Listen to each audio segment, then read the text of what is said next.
Avec nous en ligne, Monsieur Lakhdar Brahimi, merci d'accepter notre invitation.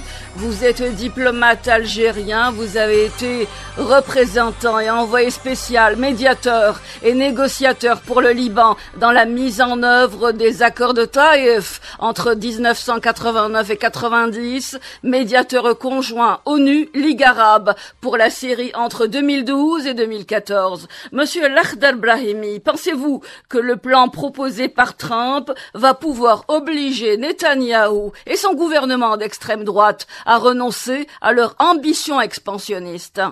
Vous savez qu'elle a fait attendre les chefs d'État à Sharm el-Sheikh 7 ou 8 heures. Il était à la Knesset. Les gens de Gaza ont bénéficié d'une petite pause, mais je ne crois pas que ça va durer. Ce serait juste une forme de subterfuge pour pouvoir récupérer ce qu'ils qualifient comme otages. Voilà, oui. Ils ont récupéré les vivants. Vous avez vu qu'Israël est en train de dire que Hamas n'a pas tenu ses engagements, alors que Hamas est en train de chercher les cadavres israéliens qui ont été tués par les bombardements israéliens sous les décombres. Vous savez, il y a plusieurs dynamiques qui sont en train de fonctionner en ce moment. Vous avez cette dynamique de Netanyahou qui possède le Congrès américain. Le Congrès américain lui appartient. Il fait ce qu'il veut. Trump l'a dit. Bibi me téléphone et il me dit « J'ai besoin de cette arme, j'ai besoin d'une autre arme, des armes que je ne connais même pas. » Et je lui donne. Et il les a bien utilisées. Voilà ce que Trump a dit à la Knesset. Netanyahou possède le Congrès américain. Il a une influence énorme, énorme, énorme. Je crois qu'il faut le dire quand même, sur le président des États-Unis et sur l'ensemble de la classe politique américaine. Mais vous avez une autre dynamique qui est en train de se développer, qui n'existait pas avant. Et c'est ça l'espoir. C'est que l'opinion publique européenne et américaine est en train de changer et de changer considérablement. Ces changements considérables, y compris aux États-Unis, y compris parmi la jeunesse juive. Cette dynamique est en train de se développer. Si le monde arabe pouvait s'unir un tout petit peu et encourager cette dynamique, il y aura des changements favorables à la Palestine et au peuple palestinien, pas du jour au lendemain, mais très certainement assez rapidement. À propos de jeunesse juive, Monsieur Lakhdar Brahimi, le fait de vouloir être considéré comme un État juif n'a-t-il pas pour objectif de créer une sorte d'interdépendance avec les communautés juives du monde entier et particulièrement de la région? Bien sûr, bien sûr. Donc, quand les médias qualifient Israël d'État juif ou d'État hébreu, c'est une sémantique volontaire, hein? Israël a été une entreprise coloniale européenne. Le fondateur du sionisme est un Européen et les gens qui ont créé Israël sur le terrain en Palestine, c'est des Européens qui sont arrivés d'Europe, comme les colons qu'il y avait chez nous, et qui ont créé cet État. Cet État, ils l'ont appelé l'État des survivants de la Shoah. Des Européens qui sont effectivement juifs de religion, oui, et qui se sont dit les héritiers de la Shoah. Ils ont dit que Israël, c'était une terre sans peuple pour un peuple sans terre. D'ailleurs, Golda Meir a utilisé exactement cette phrase. Qui sont les Palestiniens? Ils n'existent pas. Dans un entretien accordé à une chaîne de télévision, Netanyahou s'est dit, c'était le 12 août dernier, il s'est dit investi d'une mission historique et spirituelle, celle de ce qu'il a qualifié de Grand Israël. Son acceptation, paraphée sur le plan de Trump, serait donc une forme d'accord de dupe? Vous savez, les Israéliens ont des cartes de ce que devrait être l'État d'Israël de leur point de vue. Ça comprend à peu près tout le Sinaï égyptien jusqu'à la mer Rouge. Ça comprend tout le Liban, toute la Jordanie, une très grande partie de la Syrie et une partie de l'Irak. L'État d'Israël du Nil à l'Euphrate. Ils ne s'en cachent pas, ils ont des cartes qu'ils publient. Netanyahou, quand il parle du Grand Israël, il ne dit pas jusqu'où va le Grand Israël, mais très très certainement toute la Palestine, n'est-ce pas?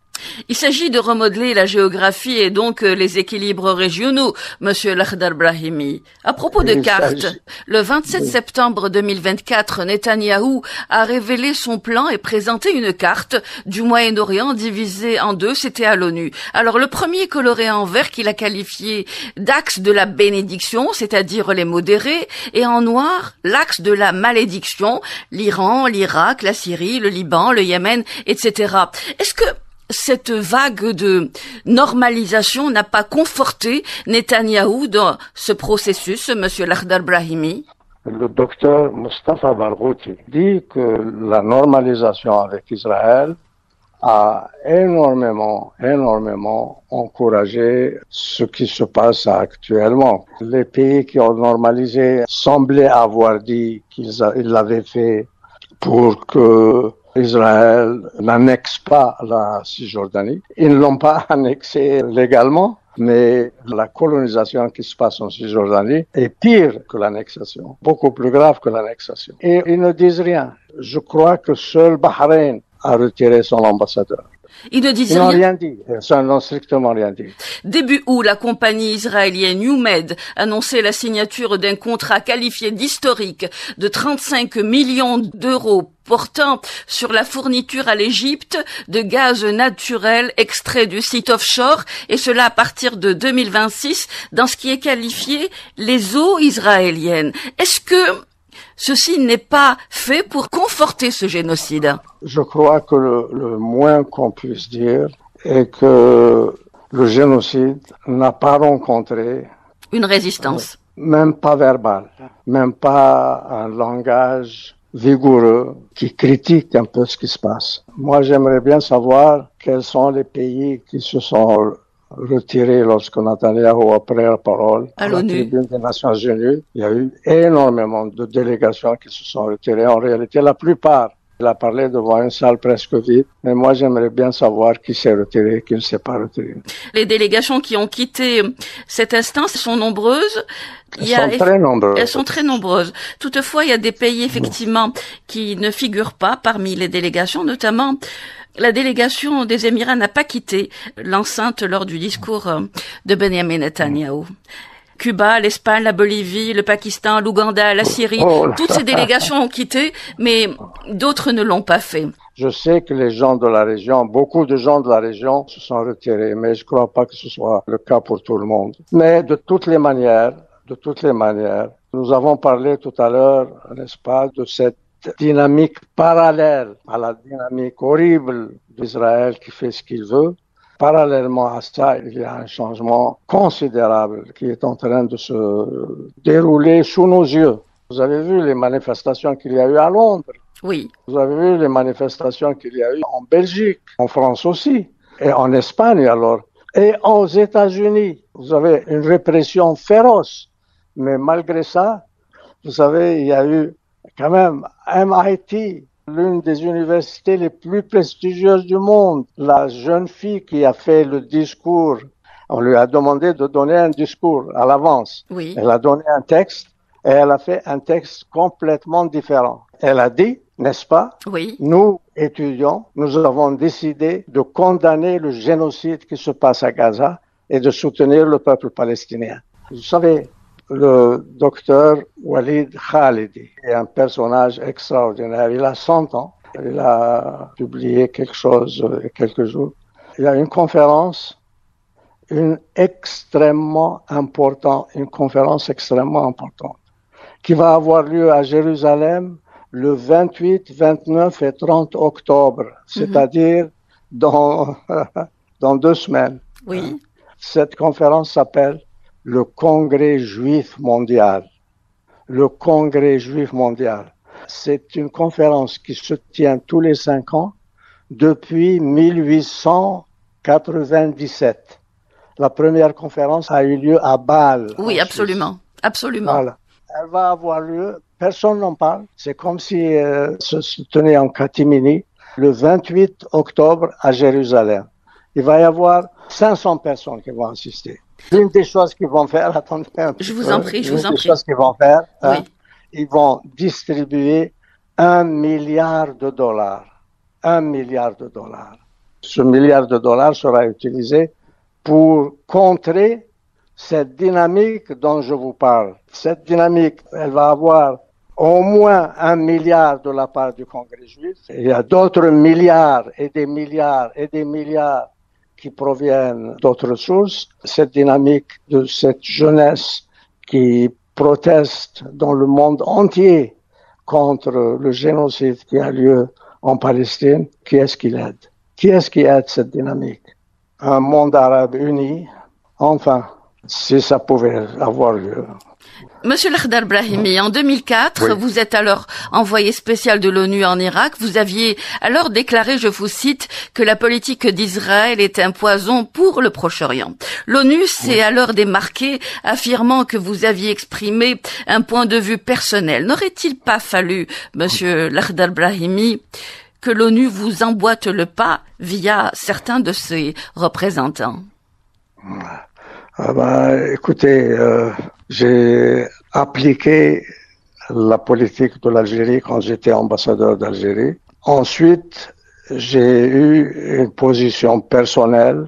Vous savez, moi j'ai quitté le service de mon pays en 1993. Ça fait plus de 30 ans donc. Depuis, je n'ai pas cessé de militer pour la Palestine. Je n'ai pas cessé.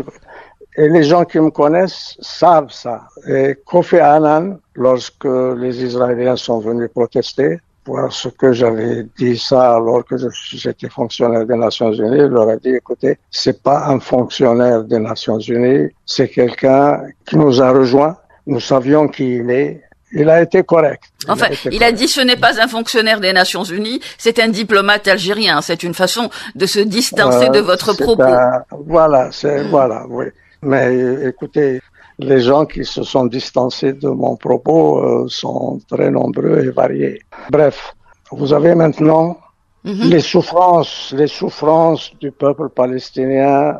Il n'y a pas eu quelque chose de semblable dans l'histoire de l'humanité.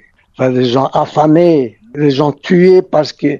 Alors on leur dit, venez prendre de la nourriture et on les tue, on les abat un à un.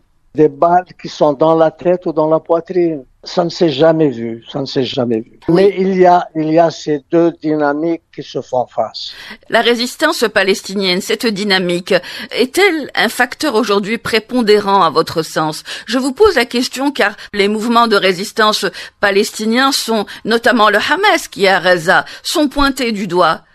Moi, je porte mon appréciation personnelle. Mon appréciation personnelle est que le mouvement de résistance a fait quelque chose d'énorme. Le 7 octobre, évidemment, les Israéliens disent que l'histoire a commencé le 7 octobre 2023. L'histoire n'a pas commencé. L'histoire a commencé à Bâle en 1897.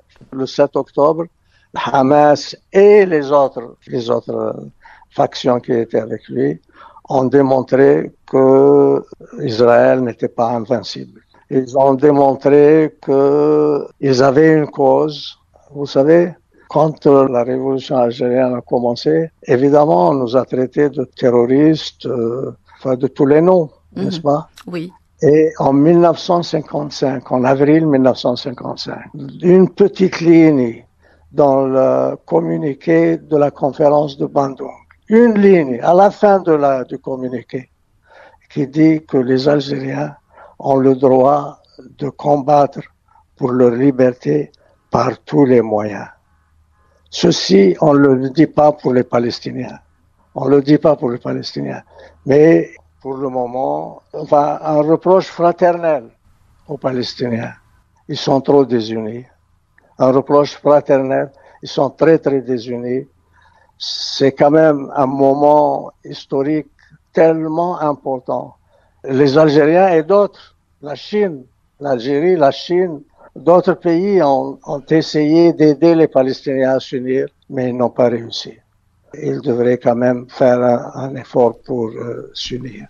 Ils continueront la lutte, c'est absolument certain. Ils ne peuvent pas faire autrement. Vous savez, les Israéliens, dans le même souffle, n'est-ce pas? Oui. Disent, écoutez ce que disent les Palestiniens. De la rivière à la mer.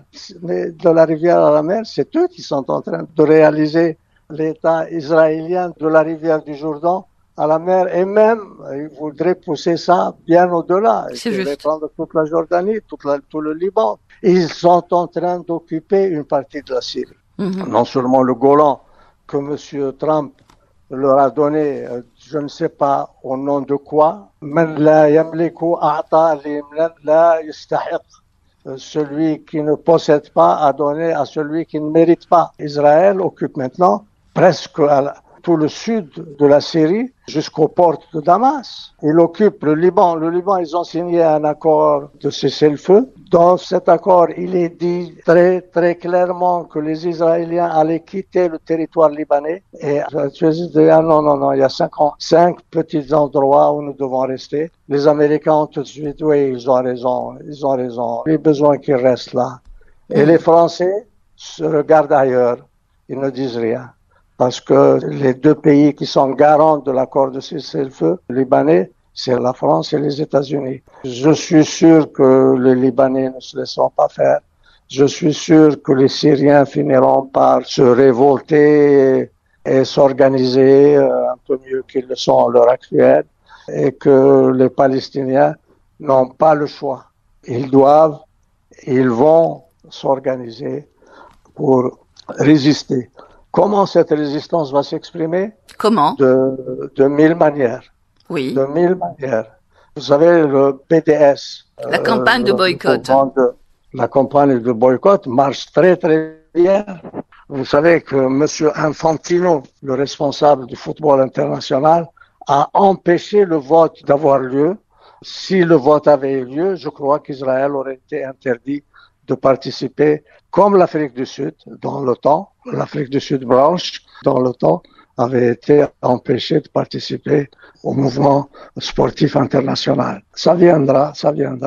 La lutte palestinienne continue et ceux qui veulent la soutenir peuvent le faire. Monsieur Lakhdar Brahimi, merci infiniment d'avoir été avec nous et de nous avoir accordé aussi généreusement de votre temps. Merci beaucoup, Monsieur Lakhdar Brahimi. C'est moi qui vous remercie beaucoup et bon courage. Merci beaucoup. Lakhdar Brahimi est diplomate algérien. Il a été ministre des Affaires étrangères de 1991 à 1993, représentant et envoyé spécial, médiateur et négociateur pour le Liban dans la mise en œuvre de l'accord de Taïf. Il a également été représentant de l'ONU pour l'Afrique du Sud entre 1993 et 94, pour l'Afghanistan également entre 2001 et 2004, médiateur conjoint ONU-Ligue arabe pour la Syrie entre 2012 et 2014.